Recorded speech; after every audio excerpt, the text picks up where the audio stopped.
Welcome, listeners, to www.IronRadio.org, the website and podcast for all things strength sports and sports nutrition. With your hosts, Lonnie Lowry. Remember, Phil is like a gnarled old oak tree held together with scar tissue and bone spurs. Rob Fortney. And I'm telling you, the pain that I would suffer was beyond excruciating. And Phil Stevens. Do it, Rob. You'll kill all those nerves. Thanks for listening. Good morning, everybody. Go to strengthguild.com, strengthguild.com. Scroll down to the Iron Radio collections, and we've got new shirts and new banners for you to support the show. Everything from just a regular banner or regular shirt to ones with sayings on them, like Lonnie's Phil is like a gnarled old oak tree shirt. And some news for you, we're going to have some contests for people who own these shirts and things. So if you support the show, we'll let you more on that later. So if you get in on these early, you can be one of the first people to win some prizes. So thank you very much. Go check out the site, strengthguild.com. Scroll down to Iron Radio Collections and support the show. Welcome, Iron Radio listeners. This is Lonnie Lowry. I'm going to run solo this morning and share some nutrition science news. Partly because we had altered schedule today. We were recording a video episode of our bacon jerky.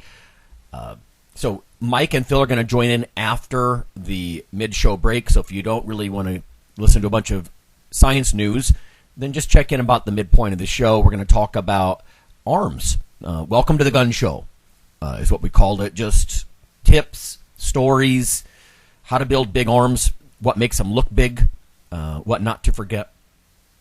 But I digress. I'm sitting here still munching on my bacon jerky, and I got my coffee. The first one I'm going to tell you about is vitamin D. Strength and muscle sport news. A new paper came out, brand new, from Abderhalden and colleagues. This is from the American Journal of Clinical Nutrition. Effect of daily 2,000 IUs versus 800 IU, international units, of vitamin D on blood pressure among adults aged 60 years or older, a randomized clinical trial. Now, you might think, why do I care about old people and blood pressure? But make no mistake, there's a lot of big boys and girls out there. They're a little fluffy, or they weigh a lot, and their blood pressure may go up, especially if they're middle-aged. And it looks like vitamin D is going to help with this a bit. So they say observational studies report higher blood pressure among individuals with low 25-hydroxy vitamin D concentrations in their blood. So they tried to determine if daily vitamin D supplements with 2,000 IU is more effective than 800 IU for blood pressure control. Again, this is in older adults. And just for the record, if you go to the NIH, it's actually the Office of Dietary Supplements. They have a page on vitamin D. It's like a fact sheet. Easy, free way to go read all about vitamin D. But, of course, we know it gets a lot of attention. There's been some stuff about it boosting testosterone levels in people that are low T. It's anti-inflammatory. I was reading some stuff just last week that it actually slows viral replication in the body. I mean, one of the theories of flu season, and I don't have to tell anybody about the pandemic that's going on, but is that when the sunlight starts to fade, and especially you live in the north, short days, you're covered up, your skin doesn't get that UV light on it, and you end up with low D, and it can be one of the many things that lead to flu season potentially. But anyway, back to the blood pressure thing. So the Office of Dietary Supplements fact sheet suggests 600 IU is the RDA. That's 15 micrograms. And depending on the source of the recommendation, you're going to typically see 600 or 800 IUs a day. So that's why they had that lower dose baseline. Randomized double-blind trial. These were older adults. They were over 60 in this study, but they underwent elective surgery for knee osteoarthritis. And they were put on randomly either 2,000 IUs or 800 of vitamin D3 for 2 years, for 24 months. 250 participants completed the follow-up. They actually did ambulatory blood pressure monitoring, so sort of not just a once and sit down and have it done sort of thing. Results, the different daytime mean systolic blood pressure, so the higher number, and that's going to tend to fluctuate a bit more with physical exertion, heart rate, and whatnot, but The difference between the 2,000 IU and the 800 IU doses was not statistically significant. So the 2,000 IU dose, they lost about 4 millimeters of mercury off that blood pressure reading. And the 800, they lost about 3. So 4 versus 3 wasn't statistically reliable. However, systolic blood pressure variability was significantly reduced at 2,000 IUs compared to 800. So a little bit less all over the place. They concluded that while daily 2,000 IU and 800 IU of vitamin D3 reduced systolic blood pressure on average over 2 years to a small extent, that the 2,000 IU reduced the systolic blood pressure variability more compared to the 800. Now, they also point out that because they didn't have a true control, they really can't ascertain for sure whether vitamin D supplementation effectively reduces blood pressure. But, of course, this is suggestive that it does, in fact, help. So I take 2,000 IU of vitamin D starting usually in about October every year and all the way through maybe March when I'm just not out in the sunshine that much. It's probably worth pointing out, too, when I say a 600 or 800 IU dose of vitamin D is a common recommendation, I think the Endocrine Society says 1,000, but a lot of these recommendations assume adequate sun exposure. And again, if you live in the north, that's easier said than done sometimes. So I'm actually quite a fan. You might want to talk to your doctor about that. Get your 25-hydroxy-D checked. Take 2,000 or 3,000 units a day. I think Mike prefers more like 5,000 IUs per day. I just sort of play it safe in that 2,000 and 3,000 range. That's where I see most of the research, at least from my digging. So cool stuff for vitamin D. If you're hypertensive, it's a cheap way to help keep it down, and it's going to give you other benefits. So moving on, this one's very relevant to the taste test we just did on the bacon. Effects of total red meat intake on glycemic control and inflammatory biomarkers, a meta-analysis of randomized controlled trials. So this is Lauren O'Connor and colleagues, Advances in Nutrition, spanking new stuff. They say our objective was to conduct a systematic review of the effects of total red meat intake on glycemic control, right, your carb handling, and inflammatory biomarkers. Looking at controlled trials that are already out there, we hypothesized that higher total red meat intake would negatively influence glycemic control and inflammation based on the positive correlations that they've seen with diabetes. So they found 24 eligible articles. The average duration of the interventions was 8 weeks. Participants were over 19 years old, men and women. They didn't have any diseases, right? They screened, so no diagnosed cardiometabolic disease. They looked at fasting glucose, insulin, glycated hemoglobin, right? Your gummed up red blood cells, if you will. C-reactive protein, which is an inflammation marker, and inflammatory cytokines. Apparently there was no change, or no difference in the change values, that is, between diet periods with greater than half a serving per day versus less than half a serving a day of total red meat intake.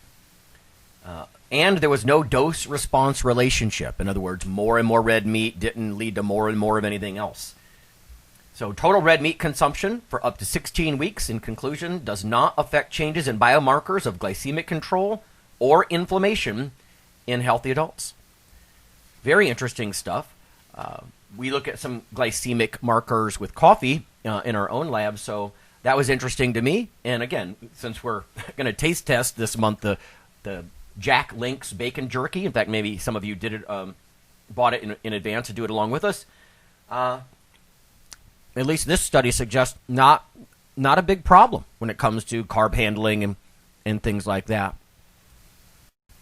This reminds me of the damage, I think, that's been done with certain movies. I mean, there's a lot of documentary films now that are put out by famous people demonizing meat and things like that, and how you can always cherry pick to make a point. There's so much data out there these days, but this doesn't suggest inflammation or problems with diabetes progression, if you will, or carb handling markers and things like that. So, okay. One more here before we go to break. This is from Annie Lennon, journalist. turmeric better than placebo for osteoarthritis pain. So this is through labroots.com. Researchers from Australia have found an extract from turmeric is more effective than a placebo at reducing knee pain from osteoarthritis. They had 70 participants that were symptomatic for knee osteoarthritis. They gave them either 2 capsules of turmeric per day or a placebo over 12 weeks. They tracked changes in pain and knee effusion synovitis volume. So basically a questionnaire and MRI scan. They also looked at cartilage composition, very interesting, use of pain meds, quality of life, physical performance, and other markers. But as the title of this one suggests, the benefits seem to be there for the turmeric. It says patients who took turmeric supplements tended to experience less pain than those in the placebo group. Importantly, they also had no adverse events. I don't know why you would from something as simple as a turmeric product, but okay, you never know about, gastric inflammation, or I don't know. I wouldn't think that would happen with an anti-inflammatory powder or pill. It says, however, there was no difference in structural aspects of knee osteoarthritis. So in other words, it helped with the symptoms of pain, but it didn't seem to do anything that might be considered a cure or a physical improvement in composition or, morphology of the joint. And they also warned that the sample size was somewhat small, but hey, 70 doesn't look bad to me. I actually take a curcumin supplement and 400 milligrams of sort of a bio-enhanced. I get 2 different curcumin products, but they both have different approaches to helping with absorption because the bioavailability isn't real high. But yeah, my family history of osteoarthritis, and I blew out my ACL years ago, and I'm trying not to have a knee replacement. I still like to be able to squat, and I can at least, light to moderate weights. So I'm actually a fan, so that was interesting to hear. So between the vitamin D, the total red meat study, and the curcumin, I have to be careful, right? Science doesn't care what you want, but these are things I'm grateful to hear. More evidence on some of the things that I think a lot of our listeners might be doing and that I do. One last thing before we go to break, and then we talk about big guns. We have a contest going on right now. Some of you know I have markers down here for Jason and D. Friars as far as people that are making comments on iTunes or YouTube or both.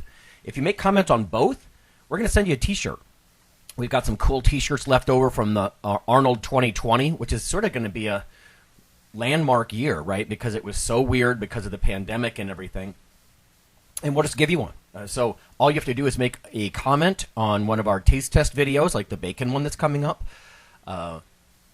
Make a review on iTunes, and then just send one of us an email and say, hey, I made comments on YouTube and iTunes. Just whatever you want to say. I mean, good, bad, or ugly. We're not begging for just for 4 or 5 star reviews. They're nice to have.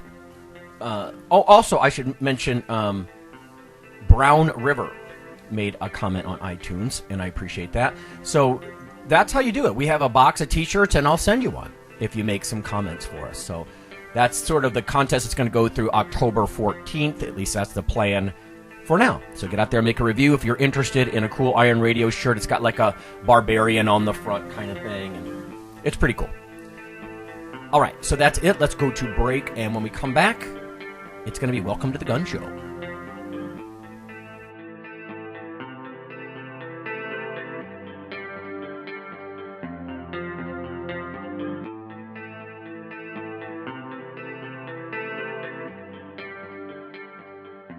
Hello there, ladies and gentlemen. Yeah, you know who this is.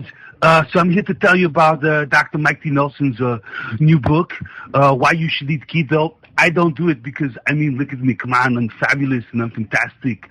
Anyway, you should text the Keto ebook, all in one word, to 44222 to receive your free copy. Do it now!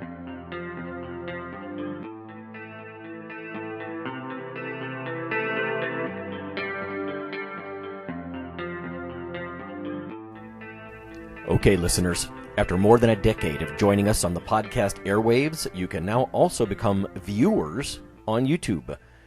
This is not our usual simple backup of the audio show, but rather a growing body of video taste tests covering various foods of interest to nutrition enthusiasts, bodybuilders, and powerlifters.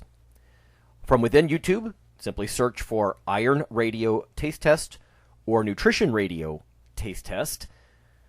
In about 15 minutes, we cover taste and texture similar to other products, usefulness to the co-hosts, and whether we would recommend the product to certain clients.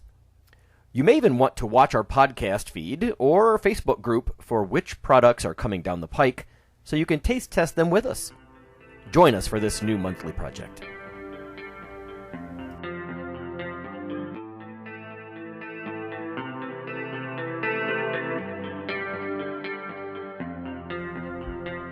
Iron Radio is, of course, primarily a podcast. But over the years, there have been technical glitches calling for backup streaming and listeners who wanted the convenience of other sources of audio content. Toward this end, Iron Radio is now simulcast and backed up on YouTube.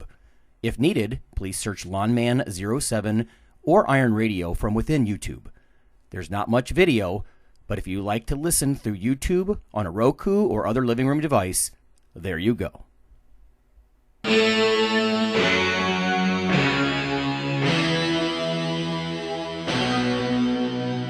Like your weekly fix of Iron Radio?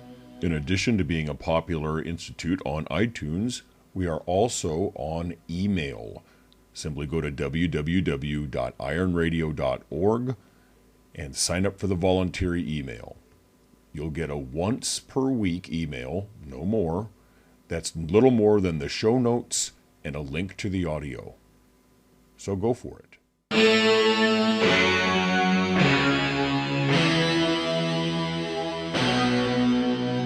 Okay, everybody, we're back. It's Phil and Mike and Lonnie, and we're going to the gun show. So if you're interested in getting bigger arms, we're going to try to offer stories and tips and all that kind of stuff. I don't know, Phil, as far as you're concerned, I mean, obviously, direct arm size is only of huge interest to powerlifters, I would think, insofar as it's going to help you bench press. Or is that unfair? Yeah, that's about it. Yeah, no, that's about it. I mean, so we'll add it on, but it's definitely like one of those way afterthought moves. Like, okay, I'm done with training. Let me do some curls. And an often one for me is just like pick up the barbell, do 100 curls. That's it. Yeah. You know, I stole that from Derek Poundstone. Yeah. So, yeah, but I mean, if you're honest, I mean, we get a lot of arm work anyways through, if you're doing lots of rows. And, upper back work is a big staple in powerlifting. If you're not doing a bunch of upper back work pulling moves, then you're probably doing it wrong. So, that makes sense. Now, when you say 100 reps, I know what you're saying, but can you explain to everybody who's not familiar with the way you do that? So how many sets? How do you do that? Yeah, I mean, it's literally just the barbell and whatever it takes to do 100. So, I mean, let's say you do 5 sets of 20. Whatever, or you knock out a set of more than that and then break the rest down. It doesn't matter. What matters is you get that daily dose of 100 reps. I think Poundstone's original goal was slowly gain the ability to do 100 in a row. Whoa. So yeah, wow. But yeah, for me it's just do 100. Right. And I've defaulted to that on a lot of things, like ring rows and dumbbell rows. If you just do 100, you did a lot. Right. So, yeah, it's a pretty easy. Just take your dose and take it. It's like taking your cough syrup. Right. So I love that. I mean, that's something I picked up from you, which was that daily dose idea. Like, I don't care if you do 5 sets of 20 or 10 sets of 10. Yeah. Just get your 100 reps. Yeah, it really doesn't matter in the end. It's not that big of a deal. Your joints feel better on that, Phil? Oh, yeah, I love light stuff. And oddly enough, I mean, people are going to hate me off topic here because it's a total different joint, but I use the leg extension now for that. Really light, like 25 pounds, and just rep it out, and holy mackerel, my knees feel good. So, Yeah, I think if your goal is building soft tissues, or like with the arm thing, you just want some biceps or brachialis mass or something like that. Just you got to control for volume, and so why not just do that out of the gate? Like 100 reps is your volume goal. Go. Well, yeah, and if you want to get a little science nerdy on it. I mean, there's evidence out there about, us powerlifters and strength athletes are brutal on our ligaments and tendons and cartilage.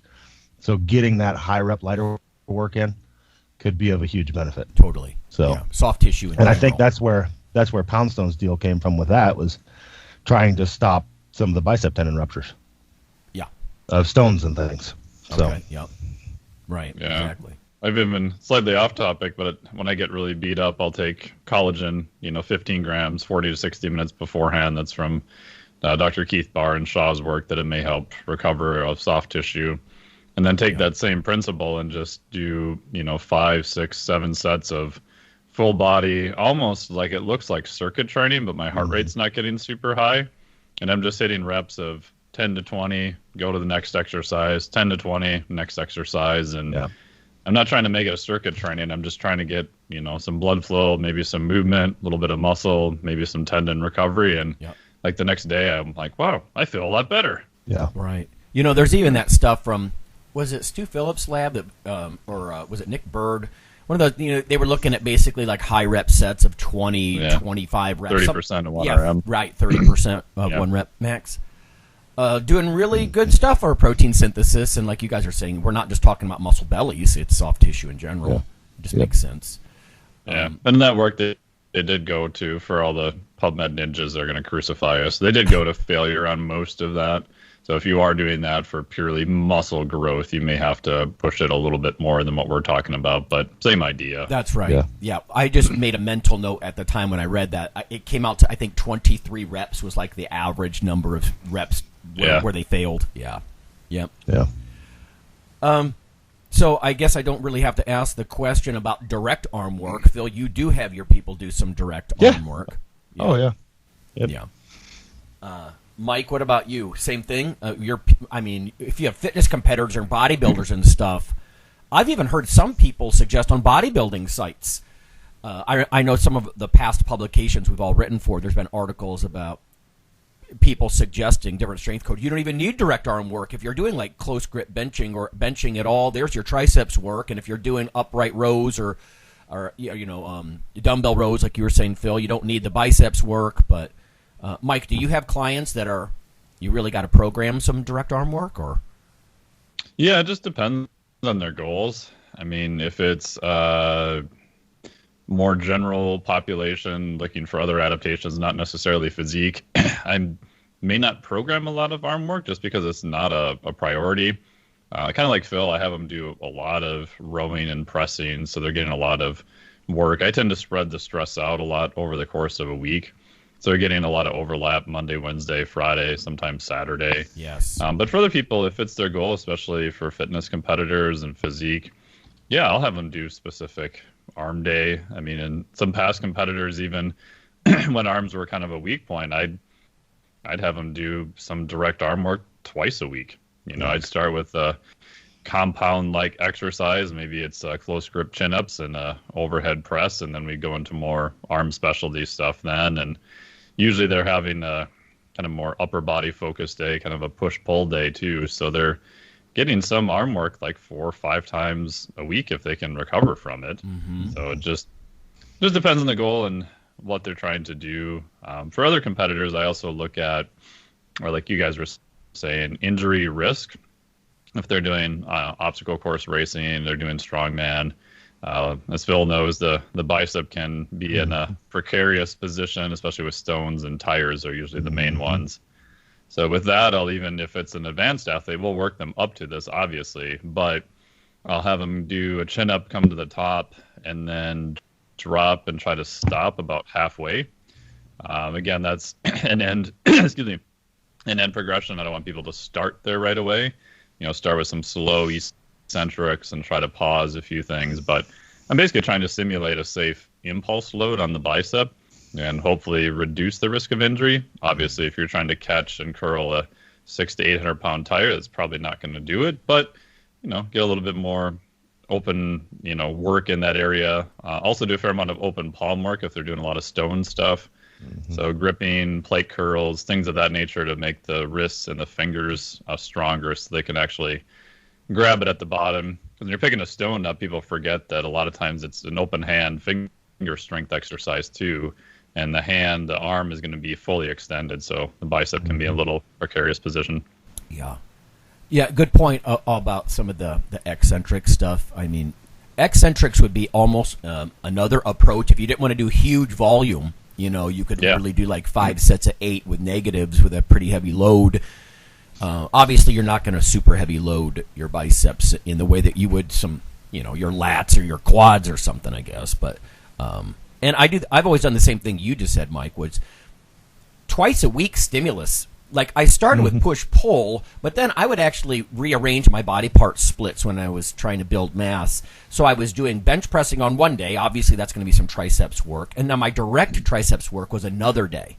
So you're kind of getting either a main focus day versus a day where it's an accessory, and get it. Because, it's not like your lats or glutes or adductors or something. These are fairly small muscles. You'd expect them to recover pretty well. A little more quickly. You're not going to have your biceps absolutely wrecked 5 days later, I wouldn't think, and unable to train them.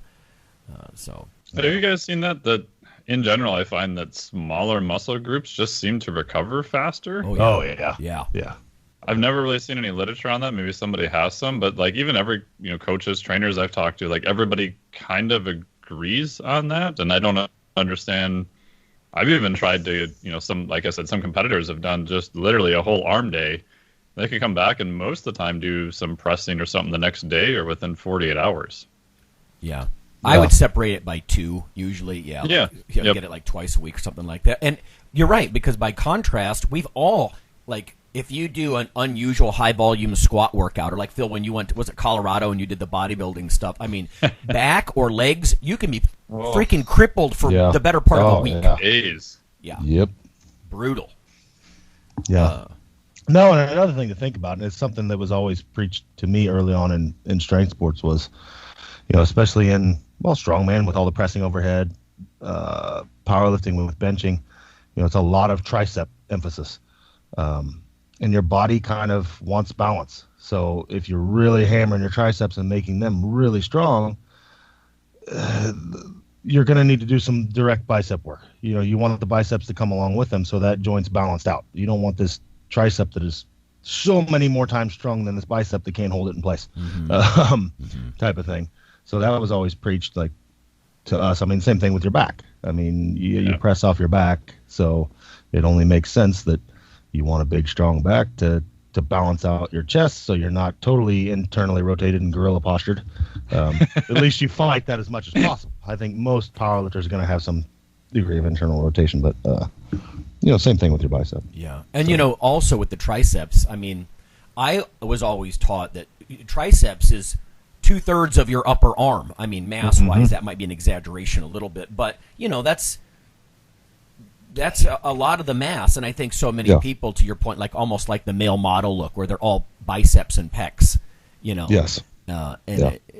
You just don't look powerful at all. Your arms actually aren't that big around. Somebody might look pretty good. You're like, you see him on YouTube or something. You're like, oh, his arm's pretty good. Well, he's lean, he's ripped, and that's going to help, right? I mean, a power lifter or an off-season bodybuilder, they're going to have enough bloat, I suppose, that it's not dramatic necessarily, compared to some of these guys where, like the deltoid tie-in is real sharp and you can see striations in their triceps and everything. But then, their arm is like 14 inches around, Yeah. So. Yeah. Well, and it's like you talked about the other few weeks back with Platts and his adductors. If you build those triceps, you're given a platform for that bicep to sit on, and it's going to look bigger. Yeah. And vice versa probably for you don't want to have gigantic frickin' triceps that are 6 times the size they're supposed to be, and little twink biceps. Yeah, stringy biceps. But I mean, what does Dan John always say? He's like, when people are worried about biceps, it's something like, well, how about you try and squat and deadlift 600 and bench 315, and let's see where your arms are at. Yeah, they're gonna get somewhere. Right. So if you're just weak, then maybe we don't need so much Mike, direct work. You might remember this. I think Brad Schoenfeld tried to do some stuff where he was seeing whether or not squatting helped your whole body. I think he concluded that it didn't, but ultimately in practice, I'm with Phil. Like, there's no way, or Dan, there's no way that you're going to become incredibly strong in some of these powerlifting movements, you know, and then be completely detrained like a sedentary person in others. I just don't see that happening, you know. Yeah, and I think it depends on, are we asking real world or actually a controlled experiment? Yes. I mean, if you're only really doing, let's say, back squats, for example, you're probably not going to add a lot of mass to your biceps over 6 or 8 weeks. But if you're, you know, like Phil said, if you're squatting 600 and pressing 315 or more, the amount of other stuff you're going to need to do to get there, and just the amount of stress and tension, and it's like if you're deadlifting, you know, 600-700 pounds, your traps are probably going to be pretty good size, just from the amount of tension and stress that's going to have to go through there. Plus all the other work you're going to need to do to get to that as an indicator lift. Yeah. Right. Well, let's be honest. What kind of sadist is just going to like only squat legs? Yeah. Yeah. Disturbing. And not do anything else. Disturbing. Yeah, even just moving loading the bar for an hour and a half, you know, is going to be something, you would think. I wanted to ask you guys about particular movements. So, Phil, you were just talking about, I guess, just Olympic bar, just barbell curls for getting in your dose. I don't know, preacher curl, what hammer. Else do we use? Yeah, anything. I'll do a lot of. We use bands and do hammer curls with bands.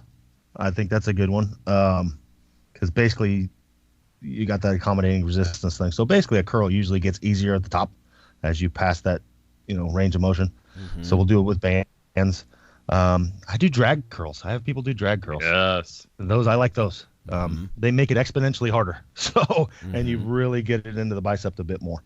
So it's a little harder to cheat and use other parts of your body. So those would probably be the ones we go to. Yeah, the drag curls, I think we mentioned this a few weeks ago, but if my biceps insertions are sore at all or my elbows are having problems, I can put a fair amount of tension on my biceps and not hurt myself doing drag curls.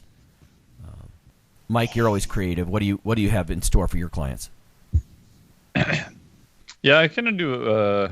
So when I'm thinking about writing it, what I'm thinking about is there a compound exercise we can manipulate a little bit to get more stress there, right? So maybe like a neutral bar press, or I'm a big fan of floor pressing, especially if they've got issues with mobility and can't get all the way down.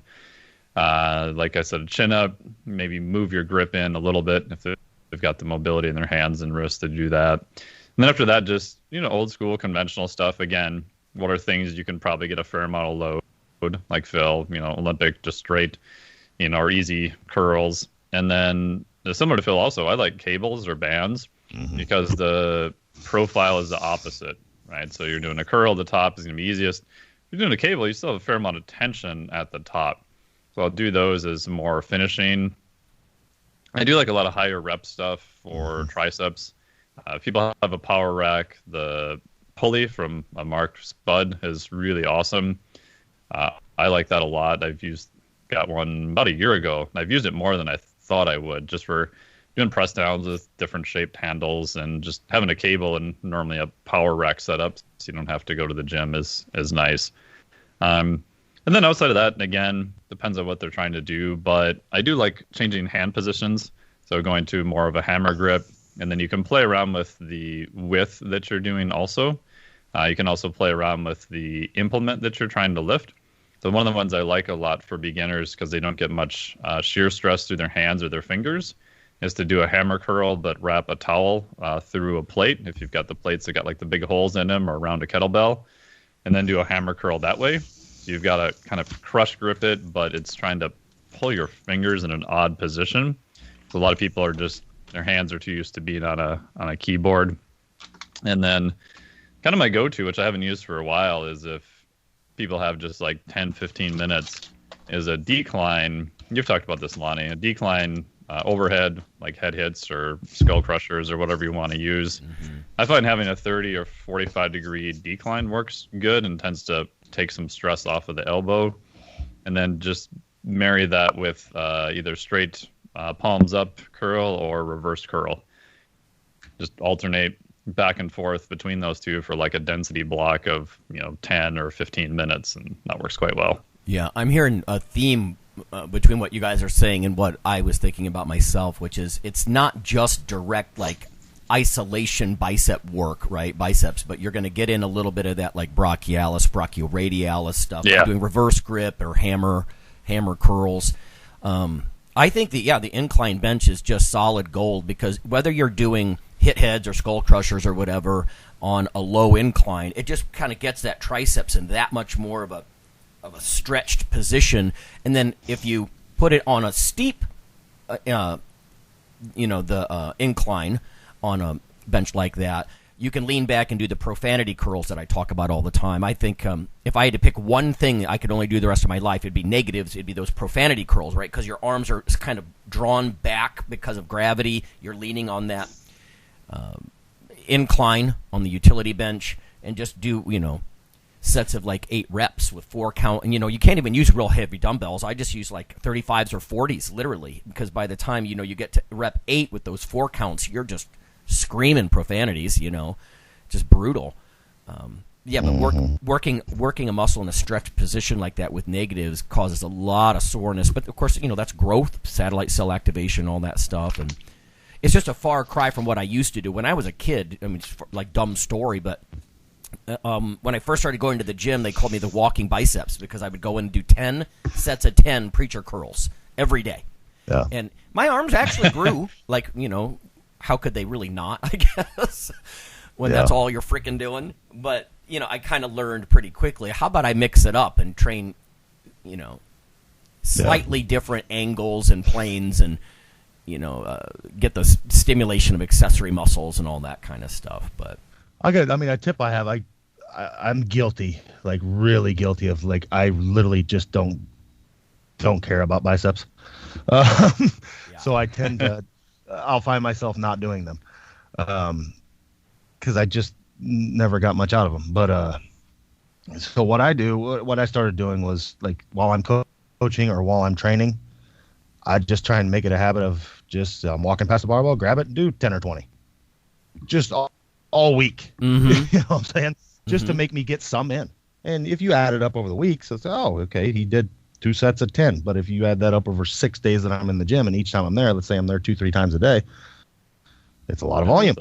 You know, so because I can't help it. It's boring, man. But some people get off on doing curls, but it's like, oh god, I'd rather hear nails on a chalkboard. So yeah. I do it like you do now, Phil. I mean, mostly during the week, I literally have like a dumbbell next to my office chair. I just lean down and do a set of 8. And I imagine it adds up. I can't say my arms are shrinking or anything, so at least it's maintaining me, Yeah. Just when I blew my bicep, I went. What was the show with Stallone? Over the Top. Remember he had a thing in his car? I put a band, because it was my right arm. It was the first one. Was the first bicep I blew. I hooked a band up to my passenger side door, and everywhere I was driving, with a light band, and I'd just do tons of really light curls and let it stretch my arm, because the band will pull on my arm. So that's how I was gaining back range of motion and just getting a ton of work to try and strengthen that tendon back up. So I mean, that's something you can do too. I mean, hell, you could probably anchor one and do tricep work. Right on. But just get some of that stuff in. It's not the end all be all, but yeah, it's important. Especially in my opinion, for tendon and joint health is the main reason for direct bicep work. If you're a strength athlete, and that's right. That's my job on this show. Exactly. I'm coming from that angle. So spoken like a power lifter. Yeah. I may end up doing more bicep curls now. I have a joke with my buddy Dr. Tommy Wood. I'm helping him train for a strongman competition, so we may do an exchange where I'm doing some of his program, obviously, for him, and then as a concession to stuff he likes, I may have him give me some more bicep drills to do. What's the dumbest arm training you guys have ever done? Oh god. Or most intense, painful, I guess. It would have had to have been years ago, where you just do, like run the rack a few times. Yeah. Totally. Start off with what the heaviest you can do for like 2 or 3, and then just work your way down and don't stop. And then, let's do that again. That was awesome. Rest for 5 minutes and do it again. And just wreck yourself. But like we talked about, though, even that, like a bicep, like if you wreck them, it's doable to go on with daily life. Yeah. compared to like wrecking your legs or wrecking your core. Holy crap! If you wreck, and I did that a few times, and I just won't do that anymore because it ruins everything. Like you can train nothing if your abdominals are just wrecked. So you wrecking your arms, it's like, eating's a little tough because let's be honest. I mean, for the average person walking around that doesn't train and like isn't that physical, like the main goal of your bicep is to grab food, bring it to your mouth, and like internally rotate your hand. That's what your bicep does. It feeds you. The bicep is the feeding muscle. So that's kind of funny. It really is, because that inner head like turns your hand, and then it allows you to bring food to your face. Is really the main goal of your freaking bicep. You can tell it's important to you. That's funny. So. No, the only mistake I think I made early on, like I said, was I would do 10 sets of 10 of preachers, but partly because my arms responded, and I think you fall into that it's in a way it's a mistake as you go with your strength. And I'm like, oh man, my arms are growing, and I got 16-inch arms, and then a few years later 17-inch arms. I mean, when I was competing, I was up to about 18.5-inch arms, when I was, but that's bloated in the off season, man. That's not fair for me to say that really, but because on stage it might have been 17, and I know that's not impressing everybody, but once you get that lean, there's not much left behind.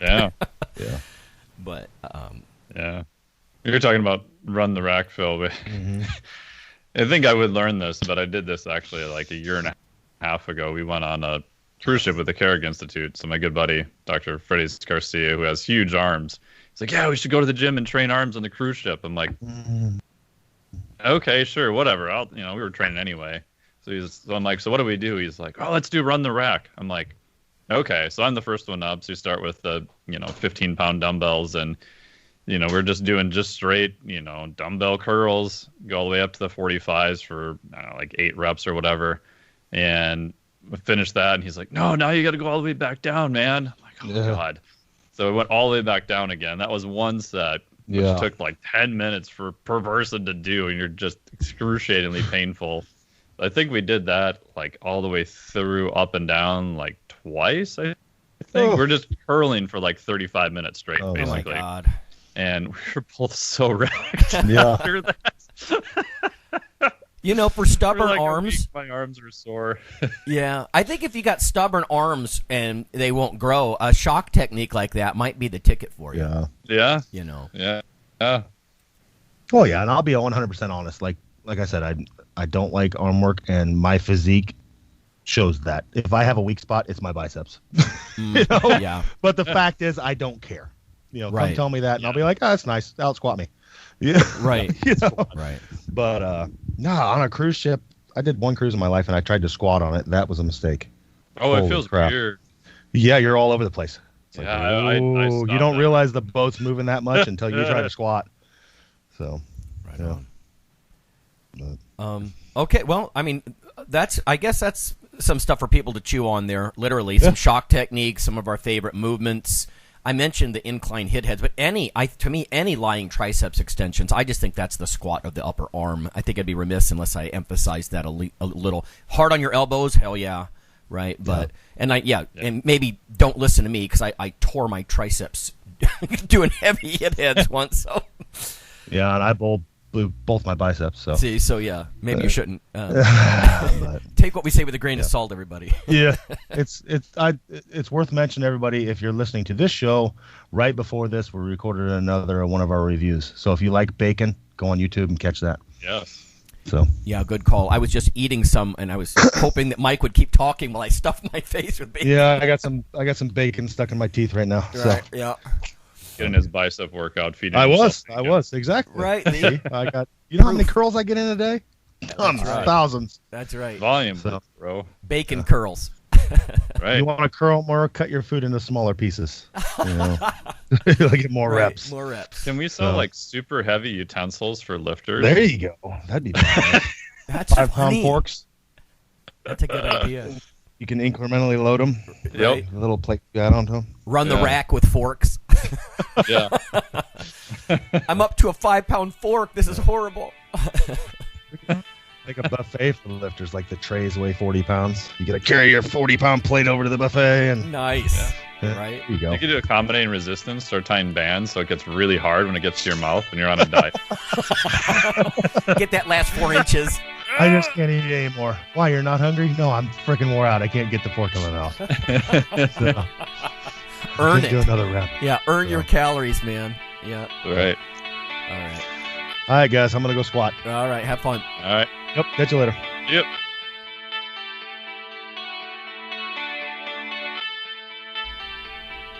Hey listeners, have you seen the store at IronRadio.org?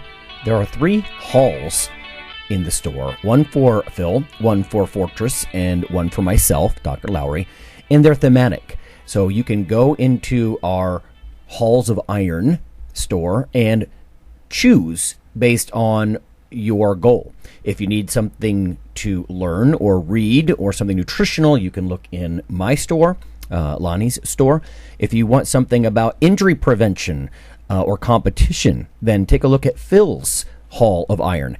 And if you want something about motivation or daily training, Fortress's Hall has what you're looking for.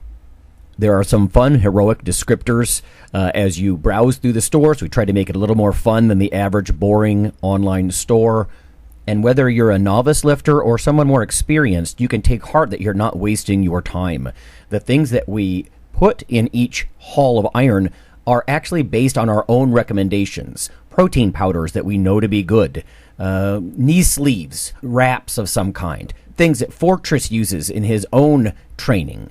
The stuff you see, you know is good. This way you don't waste time. So check out the Iron Radio store at ironradio.org and let us know what you think on the forums, and certainly you can request products and we will screen them before they go in. So thanks for listening.